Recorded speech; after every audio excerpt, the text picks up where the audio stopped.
श्रीमद् भगवद गीता अष्टादश अध्याय। श्री भगवान ने दूसरे अध्याय में जिस सांख्य योग और कर्मयोग की बात कही, उसी को तीसरे अध्याय में सांख्य निष्ठा और योग निष्ठा के नाम से कहा। उन दोनों निष्ठाओं के तत्व को अलग अलग रूप से ठीक जानने की इच्छा अर्जुन के मन में थी, परंतु जिस प्रकार भगवान को 7वें से 15वें अध्याय तक दैवी संपत्ति और आसुरी संपत्ति को कहने का अवसर प्राप्त नहीं हुआ, उसी प्रकार अर्जुन को भी 3 से 17वें अध्याय तक उन दोनों निष्ठाओं के विषय में अपनी जिज्ञासा प्रकट करने का अवसर प्राप्त नहीं हुआ।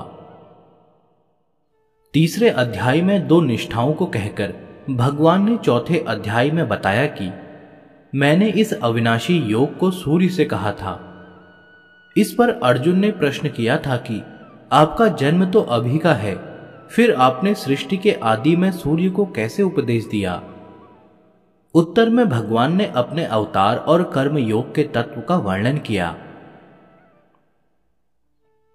4थे अध्याय के ही 34वें श्लोक में भगवान ने अर्जुन को ज्ञान प्राप्त कराने की आज्ञा दी और 42वें श्लोक में योग में स्थित रहने की आज्ञा दी। इन 2 अलग अलग आज्ञाओं के कारण अर्जुन ने 5वें अध्याय के आरंभ में दोनों में अपने लिए एक निश्चित कल्याणकारक साधन पूछा। उसके उत्तर में भगवान ने 5वें अध्याय का विषय पूरा कहकर अपनी ओर से ही 6ठे अध्याय का विषय आरंभ किया। 6ठे अध्याय के 33वें 34वें श्लोकों में अर्जुन ने मन की चंचलता के विषय में प्रश्न किया। उसका भगवान ने बहुत संक्षेप से उत्तर दिया। फिर अर्जुन ने 37वें से 39वें श्लोक तक योग भ्रष्ट पुरुष की गति के विषय में प्रश्न किया। उसका उत्तर देते हुए भगवान ने 6ठे अध्याय का विषय समाप्त किया। 6ठे अध्याय के अंतिम श्लोक में भगवान ने अपने भक्त को संपूर्ण योगियों में परम श्रेष्ठ बताया। उसी को लेकर भगवान ने 7वें अध्याय का विषय आरंभ किया और उसमें भक्ति का विशेष वर्णन किया। 7वें अध्याय के अंत में आए हुए ब्रह्म, अध्यात्म आदि को लेकर अर्जुन ने 8वें अध्याय के आरंभ में 7 प्रश्न किए। उनमें से 6 प्रश्नों का उत्तर संक्षेप से देकर अंतकालीन गति विषयक 7वें प्रश्न के उत्तर में भगवान ने विस्तार पूर्वक 8वें अध्याय का विषय कहा। फिर 7वें अध्याय में जो विषय छूट गया था, उसी विषय का वर्णन 9वें अध्याय में तथा 10वें अध्याय में 11वें श्लोक तक किया। 10वें अध्याय के 9वें, 10वें और 11वें श्लोक में भक्त और उन पर कृपा की बात सुनकर अर्जुन बहुत प्रसन्न हुए और प्रभावित भी हुए।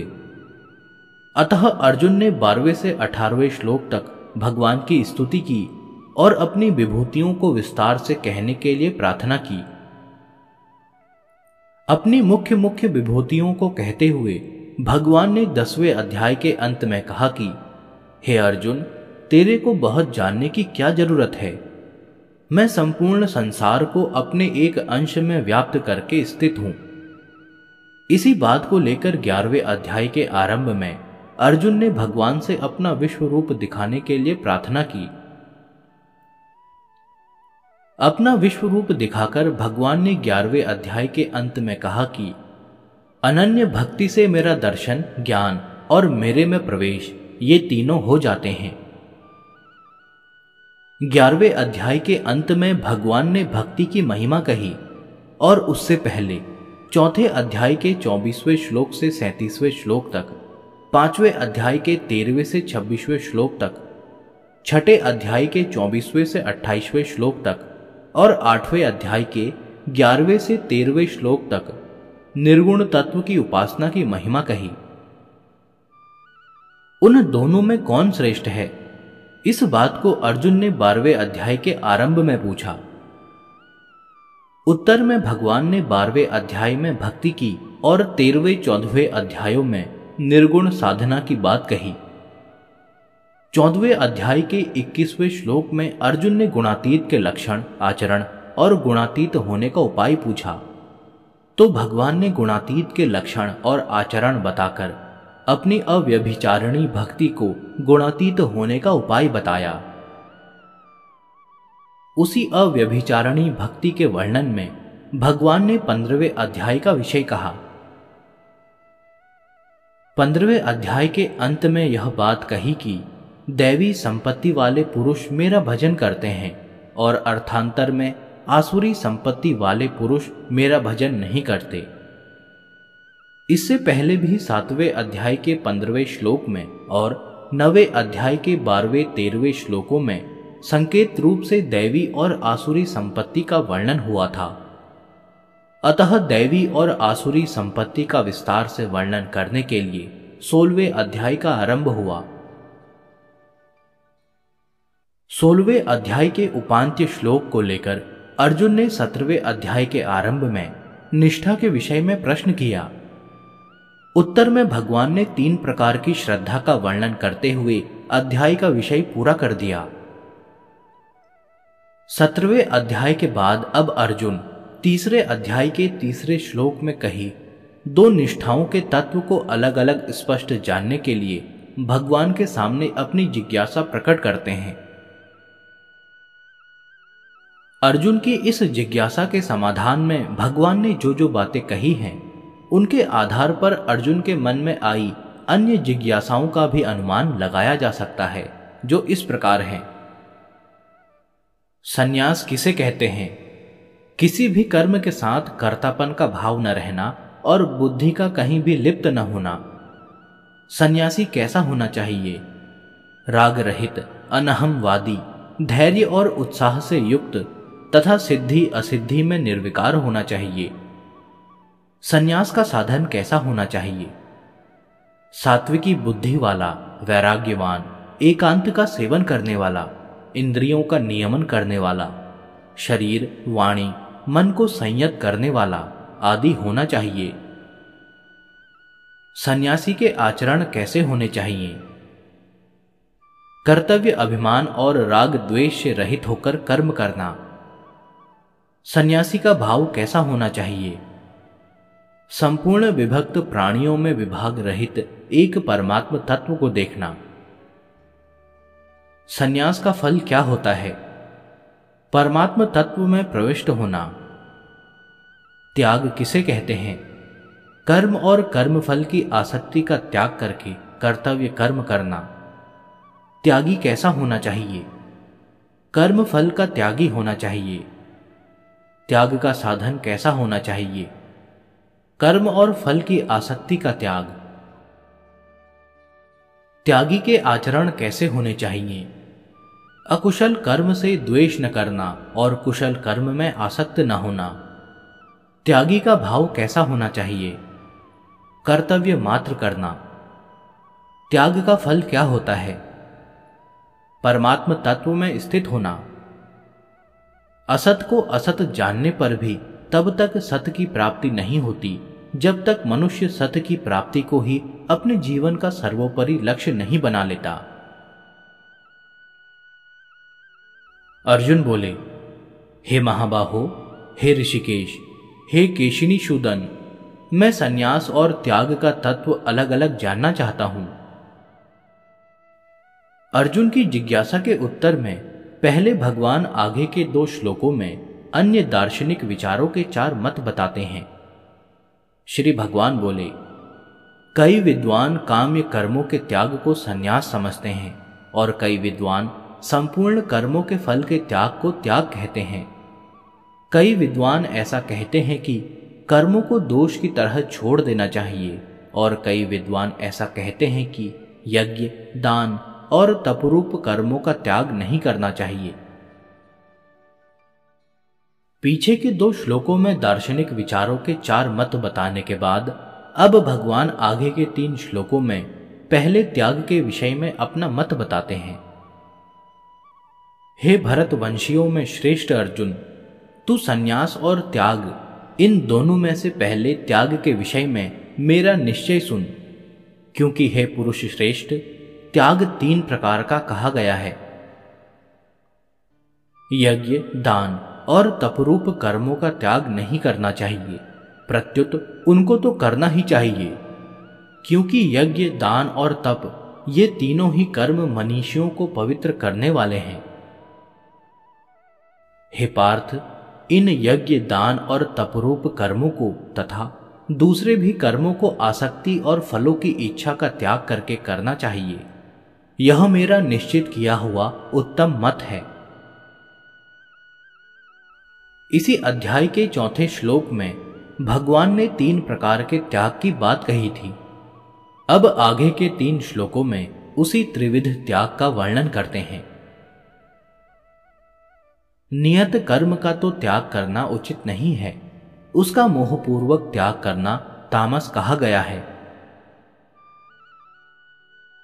जो कुछ कर्म है वह दुखरूप ही है, ऐसा समझकर कोई शारीरिक परिश्रम के भय से उसका त्याग कर दे तो वह राजस त्याग करके भी त्याग के फल को नहीं पाता। हे अर्जुन, केवल कर्तव्य मात्र करना है, ऐसा समझकर जो शास्त्र विहित कर्म आसक्ति और फल की इच्छा का त्याग करके किया जाता है वही सात्विक त्याग माना गया है। छठे श्लोक में एतानी और अपितु पदों से कहे गए यज्ञ, दान, तप आदि शास्त्र विहित कर्मों के करने में और शास्त्र निषिद्ध तथा काम्य कर्मों का त्याग करने में क्या भाव होना चाहिए, यह आगे के श्लोक में बताते हैं। जो अकुशल कर्म से द्वेष नहीं करता और कुशल कर्म में आसक्त नहीं होता, वह त्यागी, बुद्धिमान, संदेह रहित और अपने स्वरूप में स्थित है। कर्मों को करने में राग न हो और छोड़ने में द्वेष न हो, इतनी झंझट क्यों की जाए? कर्मों का सर्वथा ही त्याग क्यों न कर दिया जाए? इस शंका को दूर करने के लिए आगे का श्लोक कहते हैं।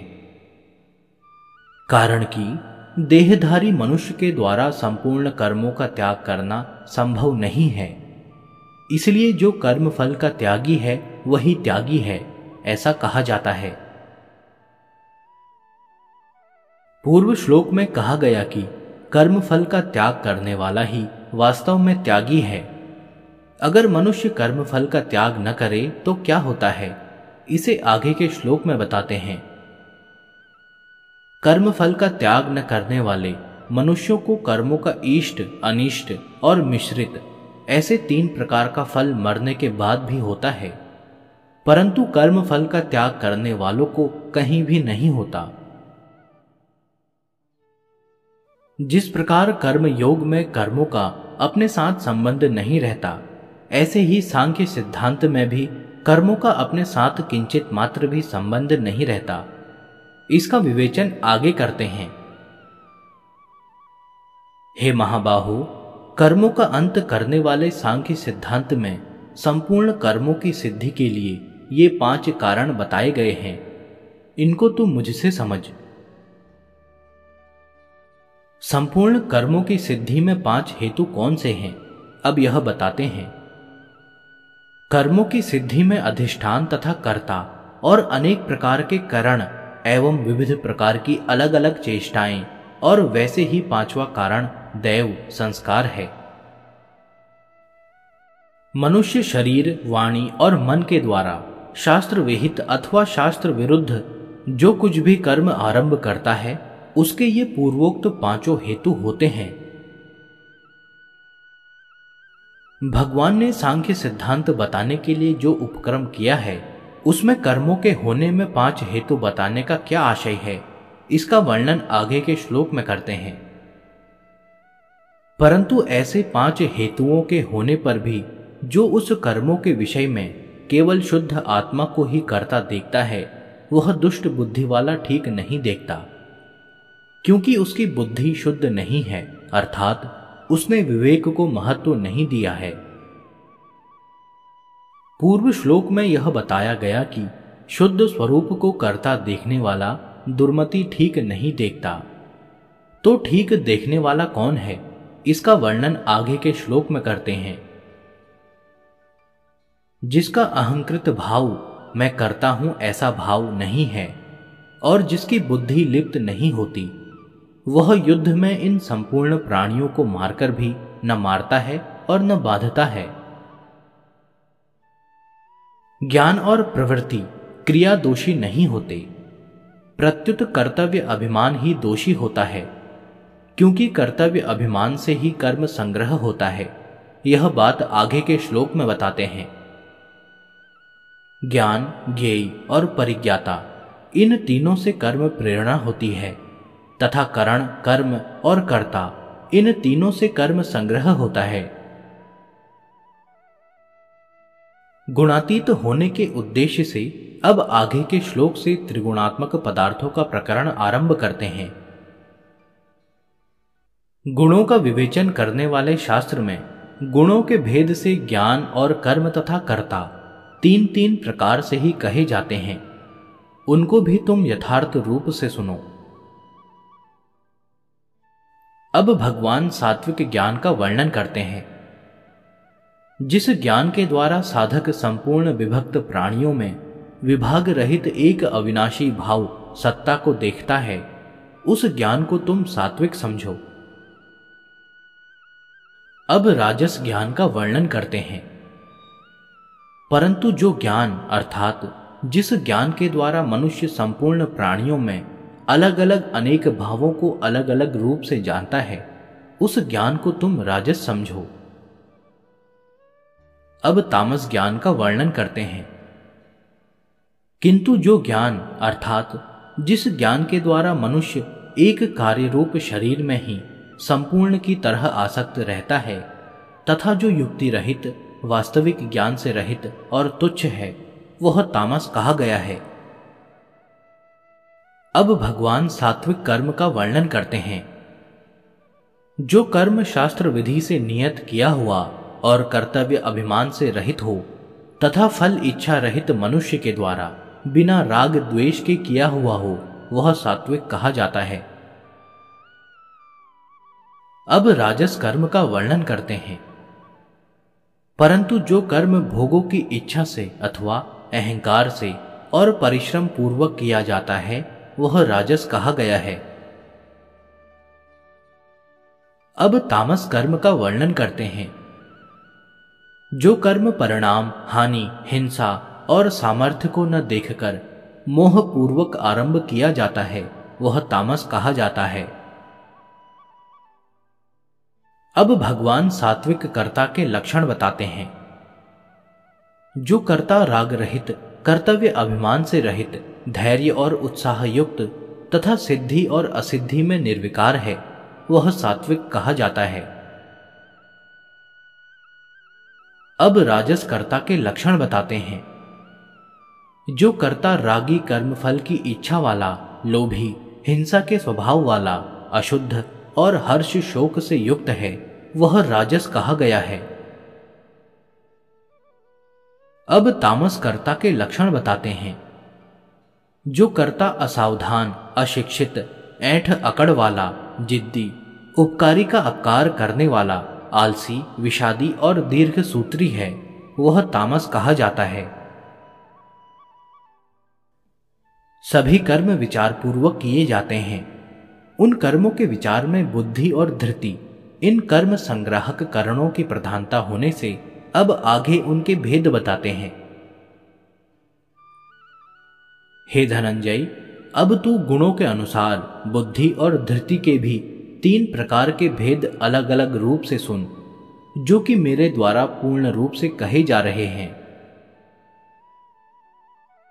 अब भगवान सात्विकी बुद्धि के लक्षण बताते हैं।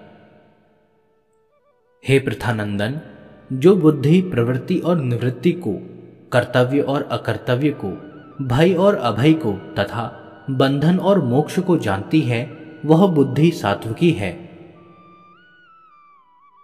अब राजसी बुद्धि के लक्षण बताते हैं।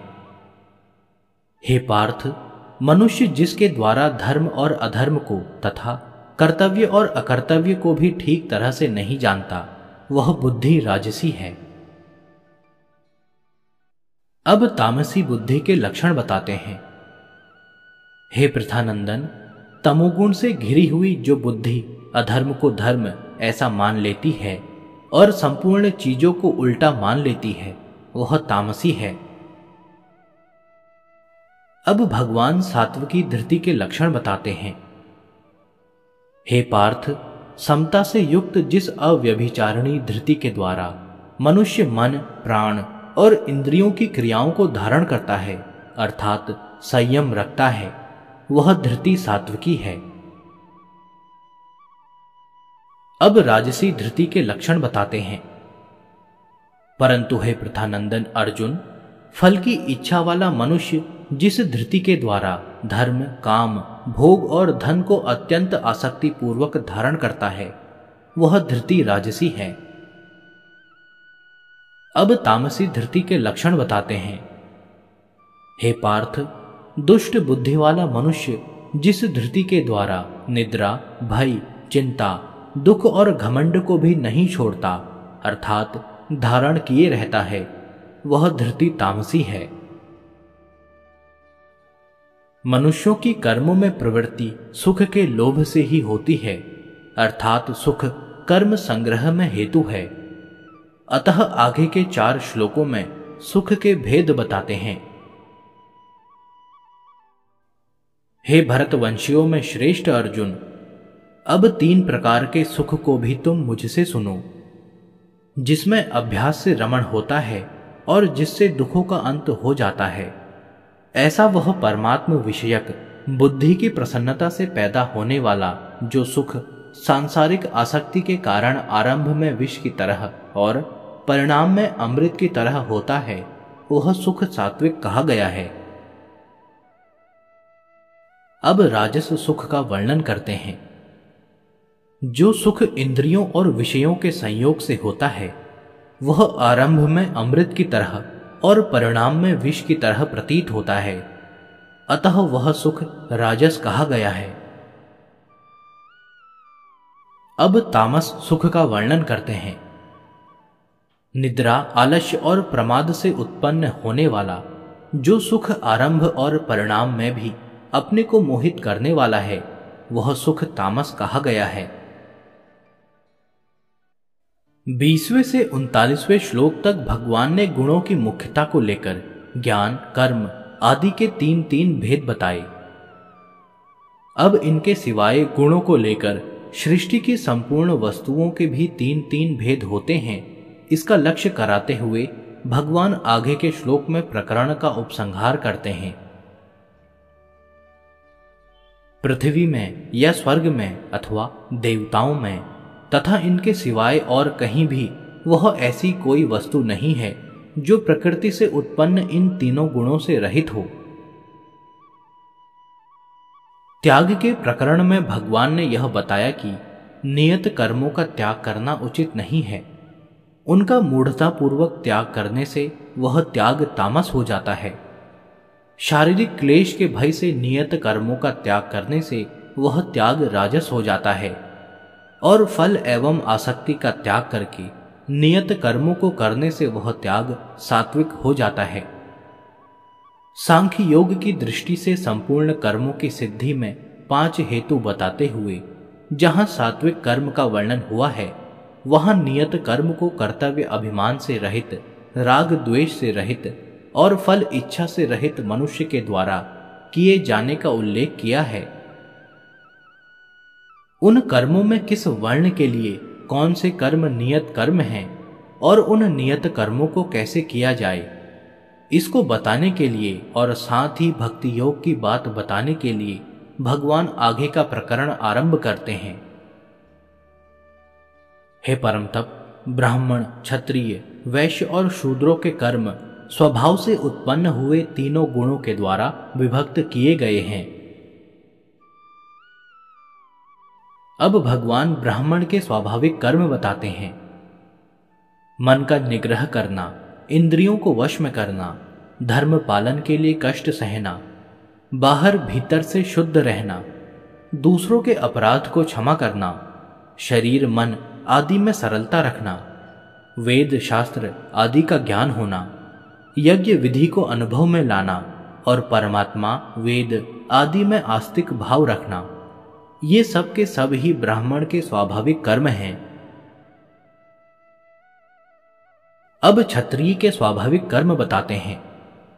शूरवीरता, तेज, धैर्य, प्रजा के संचालन आदि की विशेष चतुरता तथा युद्ध में कभी पीठ न दिखाना, दान करना और शासन करने का भाव, ये सब के सब क्षत्रिय के स्वाभाविक कर्म हैं। अब वैश्य और शूद्र के स्वाभाविक कर्म बताते हैं। खेती करना, गायों की रक्षा करना और व्यापार करना, ये सब के सब वैश्य के स्वाभाविक कर्म हैं तथा चारों वर्णों की सेवा करना शूद्र का भी स्वाभाविक कर्म है। स्वभावज कर्मों का वर्णन करने का प्रयोजन क्या है, इसको अब आगे के 2 श्लोकों में बताते हैं। अपने अपने कर्म में प्रीतिपूर्वक लगा हुआ मनुष्य सम्यक सिद्धि परमात्मा को प्राप्त कर लेता है।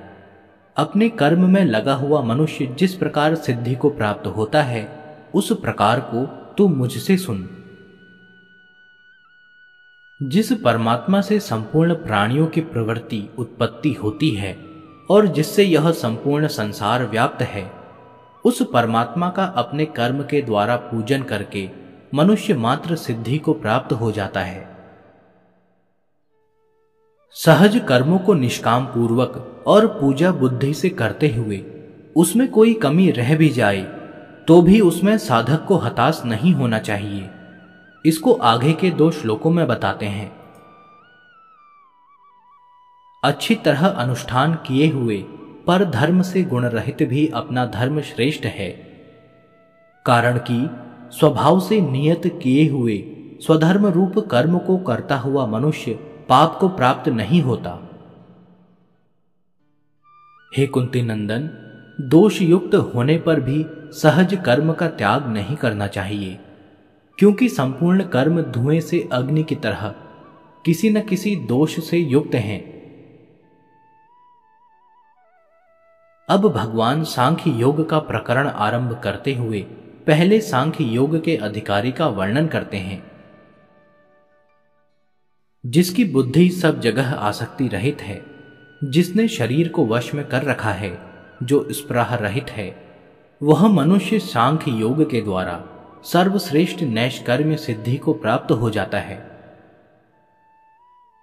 अब उस परम सिद्धि को प्राप्त करने की विधि बताने की प्रतिज्ञा करते हैं। हे कौन्तेय, सिद्धि अंतःकरण की शुद्धि को प्राप्त हुआ साधक ब्रह्म को, जो कि ज्ञान की परा निष्ठा है, जिस प्रकार से प्राप्त होता है उस प्रकार को तुम मुझसे संक्षेप में ही समझो। ज्ञान की परा निष्ठा प्राप्त करने के लिए किस साधन सामग्री की आवश्यकता है, उसको आगे के 3 श्लोकों में बताते हैं। जो विशुद्ध सात्विकी बुद्धि से युक्त, वैराग्य के आश्रित, एकांत का सेवन करने वाला और नियमित भोजन करने वाला साधक धैर्य पूर्वक इंद्रियों का नियमन करके, शरीर, वाणी, मन को वश में करके, शब्द आदि विषयों का त्याग करके और राग द्वेष को छोड़कर निरंतर ध्यान योग के परायण हो जाता है, वह अहंकार, बल, दर्प, काम, क्रोध और परिग्रह से रहित होकर एवं ममता रहित तथा शांत होकर ब्रह्म प्राप्ति का पात्र हो जाता है। उपर्युक्त साधन सामग्री से निष्ठा प्राप्त हो जाने पर क्या होता है, इसको आगे के श्लोक में बताते हैं। वह ब्रह्मरूप बना हुआ प्रसन्न मन वाला साधक न तो किसी के लिए शोक करता है, न किसी की इच्छा ही करता है। ऐसा संपूर्ण प्राणियों में संभाव वाला साधक मेरी पराभक्ति को प्राप्त हो जाता है। अब आगे के श्लोक में पराभक्ति का फल बताते हैं। उस पराभक्ति से मुझे, मैं जितना हूं और जो हूं, इसको तत्व से जान लेता है, फिर मुझे तत्व से जानकर तत्काल मुझ में प्रविष्ट हो जाता है। अब भगवान शरणागति की प्रधानता वाले भक्ति योग का वर्णन आरंभ करते हैं। मेरा आश्रय लेने वाला भक्त सदा सब कर्म करता हुआ भी मेरी कृपा से शाश्वत अविनाशी पद को प्राप्त हो जाता है। पूर्व श्लोक में अपना सामान्य विधान, नियम बताकर अब भगवान आगे के श्लोक में अर्जुन के लिए विशेष रूप से आज्ञा देते हैं। चित्त से संपूर्ण कर्म मुझ में अर्पण करके मेरे परायण होकर तथा समता का आश्रय लेकर निरंतर मुझ में चित्त वाला हो जा। पूर्व श्लोक में दी हुई आज्ञा को अब भगवान आगे के 2 श्लोकों में क्रमशः अन्वय और व्यतिरेक रीति से दृढ़ करते हैं। मुझ में चित्त वाला होकर तू मेरी कृपा से संपूर्ण विघ्नों को तर जाएगा, और यदि तू अहंकार के कारण मेरी बात नहीं सुनेगा तो तेरा पतन हो जाएगा। अहंकार का आश्रय लेकर तू जो ऐसा मान रहा है कि मैं युद्ध नहीं करूंगा, तेरा यह निश्चय मिथ्या झूठा है, क्योंकि तेरी क्षत्रिय प्रकृति तुझे युद्ध में लगा देगी। पूर्व श्लोक में भगवान ने अर्जुन से कहा कि प्रकृति तुझे कर्म में लगा देगी। अब आगे के श्लोक में उसी का विवेचन करते हैं। हे कुंती नंदन, अपने स्वभावजन्य कर्म से बधा हुआ तू मोह के कारण जिस युद्ध को नहीं करना चाहता, उसको भी तू क्षत्रिय प्रकृति के परवश होकर करेगा। जीव स्वयं परमात्मा का अंश है और स्वभाव प्रकृति का अंश है। स्वयं स्वतः सिद्ध है और स्वभाव खुद का बनाया हुआ है। स्वयं चेतन है और स्वभाव जड़ है। ऐसा होने पर भी जीव स्वभाव के परवश कैसे हो जाता है? इस प्रश्न के उत्तर में भगवान आगे का श्लोक कहते हैं। हे अर्जुन, ईश्वर संपूर्ण प्राणियों के हृदय में रहता है और अपनी माया से शरीर रूपी यंत्र पर आरूढ़ हुए संपूर्ण प्राणियों को उनके स्वभाव के अनुसार भ्रमण कराता रहता है। अब भगवान यंत्रारूढ़ हुए प्राणियों की परवशता को मिटाने का उपाय बताते हैं। हे भरत वंशोद्भव अर्जुन, तू सर्वभाव से उस ईश्वर की ही शरण में चला जा। उसकी कृपा से तू परम शांति, संसार से सर्वथा उपरति को और अविनाशी परम पद को प्राप्त हो जाएगा। पूर्व श्लोक में भगवान ने अर्जुन से कहा कि तू उस अंतर्यामी ईश्वर की शरण में चला जा। ऐसा कहने पर भी अर्जुन कुछ नहीं बोले। इसलिए भगवान आगे के श्लोक में अर्जुन को चेताने के लिए उन्हें स्वतंत्रता प्रदान करते हैं। यह गुह्य से भी गुह्यतर शरणागति रूप ज्ञान मैंने तुझे कह दिया।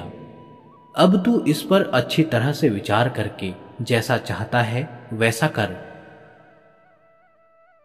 पूर्व श्लोक में भगवान ने अर्जुन को कहा कि मेरे इस पूरे उपदेश का सार निकाल लेना, परंतु भगवान के संपूर्ण उपदेश का सार निकाल लेना अर्जुन के वश की बात नहीं थी, क्योंकि अपने उपदेश का सार निकालना जितना वक्ता जानता है उतना श्रोता नहीं जानता। दूसरी बात, जैसी मर्जी आए वैसा कर। इस प्रकार भगवान के मुख से अपने त्याग की बात सुनकर अर्जुन बहुत डर गए। इसलिए आगे के 2 श्लोकों में भगवान अपने प्रिय सखा अर्जुन को आश्वासन देते हैं। सबसे अत्यंत गोपनीय सर्व उत्कृष्ट वचन तू फिर भी मुझसे सुन। तू मेरा अत्यंत प्रिय मित्र है, इसलिए यह विशेष हित की बात मैं तुझे कहूंगा। तू मेरा भक्त हो जा, मुझ में मन वाला हो जा, मेरा पूजन करने वाला हो जा और मुझे नमस्कार कर। ऐसा करने से तू मुझे ही प्राप्त हो जाएगा। यह मैं तेरे सामने सत्य प्रतिज्ञा करता हूं, क्योंकि तू मेरा अत्यंत प्रिय है। पीछे के 2 श्लोकों में अर्जुन को आश्वासन देकर अब भगवान आगे के श्लोक में अपनी उपदेश की अत्यंत गोपनीय सार बात बताते हैं। संपूर्ण धर्मों का आश्रय छोड़कर तू केवल मेरी शरण में आ जा। मैं तुझे संपूर्ण पापों से मुक्त कर दूंगा, चिंता मत कर। अब पूर्व श्लोक में कहे अत्यंत गोपनीय वचन को अन अधिकारियों के सामने कहने का निषेध करते हैं।